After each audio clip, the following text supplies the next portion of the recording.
Welcome to enVisioning Success, the weekly podcast that's your prescription for business clarity. In today's episode, we identify the top 5 red flags to look out for when finding a marketing partner. Laura Di Benedetto, joined by co-host Julia Becker-Collins, discuss the complications that can arise from agencies that guarantee results, use high-pressure sales tactics, or attempt to obscure their work experience, as well as the strategies you can use to avoid them. Tune in for invaluable insights on enVisioning success.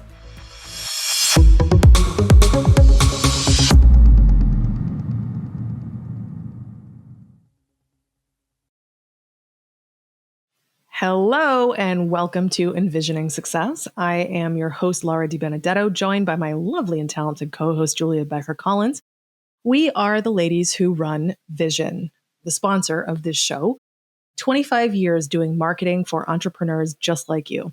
So this show is built for you. We've been at this a very long time, and we always want to hear what you have to say. You can go to vision-advertising.com. Let us know how we're doing. If there's a subject you want us to cover, we've got your back. But for now, please like, subscribe. Please leave a nice rating and a review. Those are words, not just star ratings. Please, please, please review the show. We hope we're doing a good job for you. If it's anything less than a 5-star, reach out and complain because squeaky wheels get grease. This episode is going to round out our 4-episode arc on helping you choose the right agency partner. We all know that buying something that you're not an expert at is, shall we say, difficult. And we want to make sure that whether you choose us or not, you're going to get a great partner and you're going to make a solid decision. So today's episode is talking about spotting the posers' red flags in marketing service offers. There are so many red flags. Imagine a huge field of red flags and you're frolicking. They're everywhere. So we're going to help you avoid them. Hand them out. I'm going to tag them. I'm going to be excited about it. This is all we ever talk about. It's like, can you believe this? Okay, so I'll be honest with you. There's only 5 tips that we have for you, but we could probably turn this into a list of 50. There's a lot of red flags to look out for, so pay attention. We might drop more than 5. So, Julia, what's number 1? Guaranteed results. Oh. Ding, ding, ding, ding. Last episode, we talked about the hill I was going to die on. And you know what? I'm going to edit myself and say, this is another hill I will die on.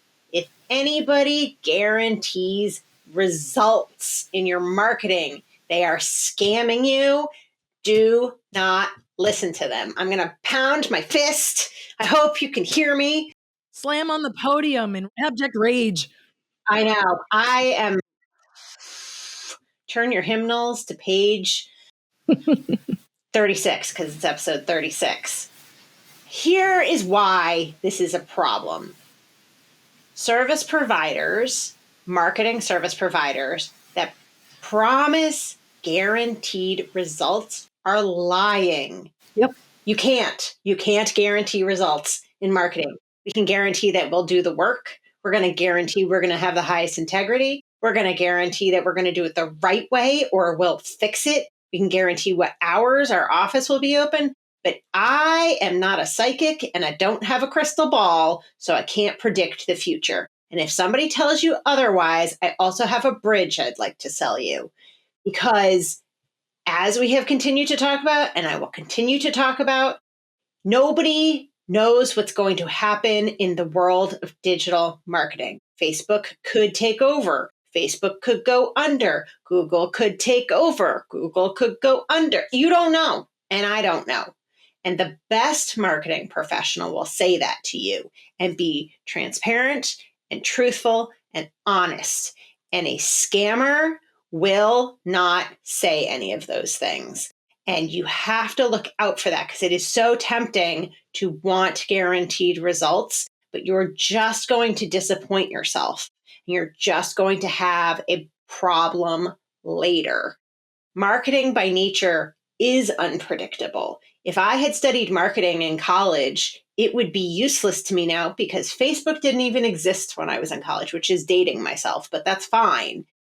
No outcome can be 100% assured. The outcome that can be assured is that the agency or the marketing professional will do the work the right way. Amen. Which is not a result. It is the work that they are going to do. To add to your point, we can't control what the customer is going to do. What a marketer does is influence. We try to sway opinions, but if any of you listening are parents, you know damn well you can't force your kids to do stuff, unless you threaten, murder and mayhem. And turns out that's lousy marketing. So you really don't want to do that. Ultimately, yes, be very, very wary of someone who guarantees, oh, I guarantee you'll get this much results. The only caveat that I would actually say to you is if someone offers a guarantee of something like impressions, we will work to get you like X amount of impressions or this many leads, or we will work for free until we do that. Like that's something that I wouldn't necessarily be concerned about because they're offering you a performance guarantee of their own. We promise we will deliver this much volume for you, and they're going to work for you until they don't. So they believe in themselves. That's probably the only caveat that I would ever consider. I agree. I hate it when marketers say, well, we'll grow your following by this amount. The only way they could be doing that is if they're creating fake accounts to follow your account. Right. It's very true. You really want to probably examine it when someone does offer you any sort of guarantee. Like, what is the guarantee relevant to? Are they robot accounts? Are they qualified leads? Blah, blah, blah. So I stand on what I said, that I do think that there was an opportunity where sometimes people are good about it, but I do think it's very rare that it's very high integrity and they're not just BSing you. And I really think that when people are guaranteeing results, they are speaking to people's fear and uncertainty of how to purchase this type of service. Right. And that just goes back to what we've been talking about of that is not a high integrity person. That is not a strategist. That's not your partner in business. Right. That's somebody that is preying on your fear. Exactly. Point number 2 is lack of transparency. So it should be a massive, waving, stadium-sized red flag to you if they're hesitant to share previous work, client references, or detailed strategies. So this is a common thing with a lot of newer companies, which, I'm sure some new people to the field can do a good job, but by and large, you'll want to be really mindful of this. They don't have a sufficient portfolio. They don't have enough previous work, or they can't redact a marketing plan and be able to show you something that you need to see. Look, I'm going to say this to you straight. You know this. I know this. Marketing isn't cheap. It's risky to do it. It's also risky not to do it. So you're taking a risk either way. So it's advisable to just do the marketing because it's better for you because you're going to pay for it no matter what. But you don't want to risk doing it wrong. You don't want to risk working with a partner who can't actually show you what you're going to be getting. So if someone's going to do a marketing plan for you, like we do marketing plans for our clients all the time, we can't always share details of someone else's marketing plan, but we can redact enough to be able to show you without breaking confidentiality. That's important to be able to show. Like, let's see some previous websites you've done. Let's see some brands that are visible. Like, you should be able to just mention them. And if they're like, oh, well, we can't show you any of our clients due to confidentiality. No, it's one of those things where I think it was like a social media thing or something. It was funny. I'm not funny, but it was something like, can you please explain this career gap in your resume of 4 years? I'm forbidden from talking about it. Like, what? You weren't working. You're on your mom's couch. You know what I mean? Right. So yeah, transparency is very, very important. References are important. They should be able to get them, even if they need to ask permission. The thing is, in a respectful relationship, one thing to consider is that when you have an agency partner that has nice long-term clients, chances are they've been asked to be a referral or a reference multiple times, and it's not that client's job to do that. However, they should still be willing to provide some references for you. And a reasonable thing is when someone says, let me call them first, just to make sure they're okay with it. Absolutely. And we do that all the time. Absolutely. Julia, what's number 3? one size fits all approach. This goes back to what we've been saying for the past few episodes about cookie cutter solutions. If they offer a solution before really understanding your specific challenges and goals, it is likely not tailored at all or thoughtful, which goes back to what Laura was saying earlier about giving the answer, it depends, which I say probably 5 times a day. But I also usually say, I'm going to give you the answer that nobody wants to hear. It depends, because it does depend.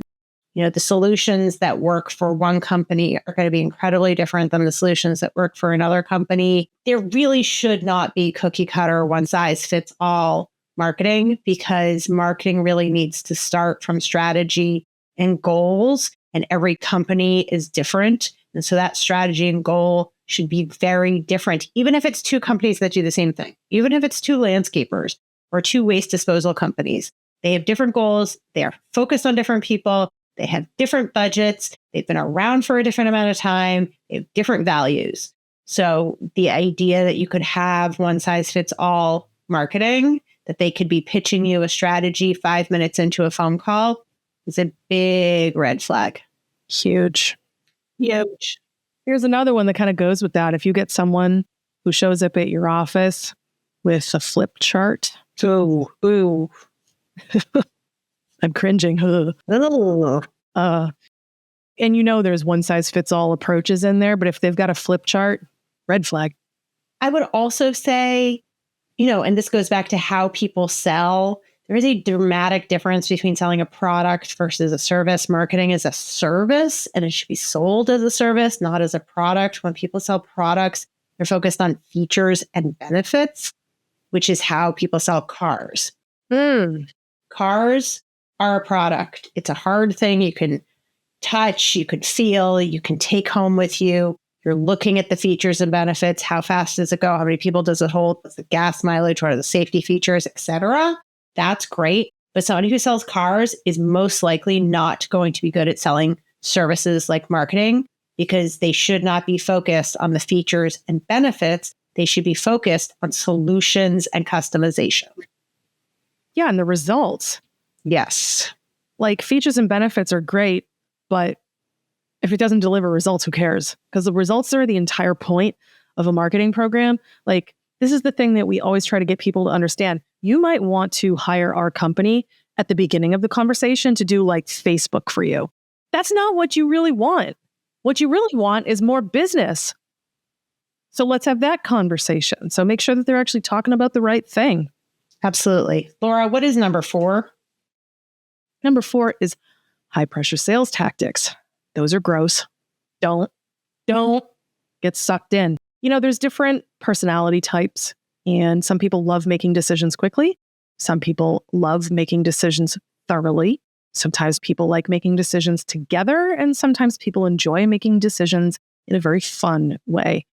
You better know which one you are. And the person that you're dealing with should also know the one that you are. If you're the person who likes to make a decision right now, you might not really notice a high pressure tactic because you're not going to get any, because you're going to make a decision right on the spot anyway, because it's how you're wired, but still be on the lookout for it. It's a huge red flag if you want to make, let's say, if you're the type of person that likes to make a decision thoroughly and you want to make darn sure that you've made a good decision. We have lots of clients like this, by the way, where they took a long time to make the decision, but once they did, they've been loyal for years and years and years. These are some of the best clients to get, but they didn't always decide quickly, and they gave me the dreaded, I'll think it over, which is usually code for no. But in the case of the people who really want to make a good decision and don't know what they're doing, I'll think it over is more like, I just need to make sure I'm doing the right thing. There's always going to be element of cold feet. But, I've done sales training for a number of years, absolutely loved it. And to me, sales training is nothing more than giving structure to a nice, friendly, organic conversation and helping someone buy something they don't know how to buy. This is not a universally held opinion. Most people view sales as something they do to someone, not for and with. They view sales as, I need to close something today. It's the end of the quarter. My numbers are low, blah, blah, blah. I got to put food on the table and blah, blah, blah. It's really scary. You want to make sure that the pace of the sale goes at a pace that aligns with how you make decisions and that it doesn't feel like you're being trapped into something that does not work for you, that you can't ask questions. If you get cold feet, here's some really good advice for you where you could be the red flag for yourself and for the agency. Don't lie to your prospective agency and say, oh, I'll think it over when you really mean no. Sometimes when we really mean no, we say dumb stuff like I'll think it over, when sometimes the no in your head is, I'm scared. Why don't you just say that? I'm scared. I'm really concerned that I don't know what I'm doing. Say that. If you say that, a good partner is going to respond in a way that provides you more information, more education, and make you feel better about your decision, not worse. And they're going to give you the kind of power and agency that you need so you can actually say something like, I'm scared, this budget feels too high. How do I know it's going to work? You get to say these things. You get to ask good questions. Agreed. Absolutely. What's number 5? Poor communication. So we have talked about making sure that your communication style and your cultural fit is there with whoever you're hiring to be your marketing partner. And this is part of that, is the initial communication, something you resonate with, because that initial communication reflects how the future will be. I know Laura says this all the time, so I will parrot her. How you do one thing is how you do all things. Mm-hmm. True. Delayed responses, vague answers, or on the other side of that, guaranteeing things you can't guarantee. Those are very early warning signs to abort. Abort. You know what? One of my favorite warning signs is, we could probably call this one like 5B. If you ask someone a 3-part question in email and they only respond to part C, abort, no. I hate that so much. And I want to say, sometimes what ends up happening, and I have been guilty of this, is, and this is okay, I think, especially if it works for your communication style, if you're asking a very in-depth question by email and it's easier to get on the phone to have that conversation, that's okay, as long as you are somebody who's comfortable being on the phone. All of these things go into communication styles. They're not ignoring the other 2 parts of the question and only answering part C. They just say, a lot can be missed in electronic communication. Let's get on a call. Let's get on a Zoom chat. Let's meet for coffee. Da, da, da. That is different than this. Mm-hmm. It's not that they're trying to talk to you in a different modality. They're just not answering the question or not communicating it well, or you just don't understand what they're saying and you have expressed that and they're not explaining it in a different kind of way. And this goes back to what we talked about last time in terms of, can they explain their strategy? Can they explain their tactics, etc.? Can you pull it apart and put it back together? Mm-hmm. Yeah, I think it's really important that someone can listen thoroughly, but also explain thoroughly. You don't want someone who's going to half-ass or gloss over things or just skip over what you're saying. I also would add to that, you don't want somebody that can't say they don't know something. I say that all the time. I don't know is a phrase that earns respect. Also, when you follow up with, but I will find out for you, right, earns a lot of respect. I say it all the time. I hire people that are smarter than me. So let me get the SEO expert we have on our team in the next meeting. And they can answer that for you because they are so much smarter than I am. And they are the one that does this all the time. I'm just the pretty lady that you buy from. And the strategist. Don't sell yourself short. You're kind of a big deal. Hello. I'm kind of a big deal. Anyway, that puts a bow on this episode and this 4-episode arc where we're helping you to partner with the right agency for you. Vision has been doing this for 25 years, and a lot of the advice that we're giving you is from the trenches, and all of it is from the been there, done that. We've been on both sides of the selling table. We have sold hundreds of clients over the years. We've kept a lot of our clients. We've been down the road with helping our clients like sell their businesses and retire, move on, acquire businesses, double the size of their companies, even be sold to a publicly traded company. We've been a part of a lot of these conversations, and that's where all of this stuff is coming from. So I hope this has been very, very helpful to you. Super excited to dive into our next topic. I don't know what it is. So stay tuned and we're all going to find out, and we'll see you next week. And as always, go to vision-advertising.com. We'd love to hear what you have to say. Find the contact tab. Just shoot us a note. Let us know how we're doing. If there's something you'd like for us to cover, we're always happy to do it. Please leave us a nice review of the show, rate, subscribe, tell your friends, all of that. And have an awesome day and go make a ton of money. We'll see you soon.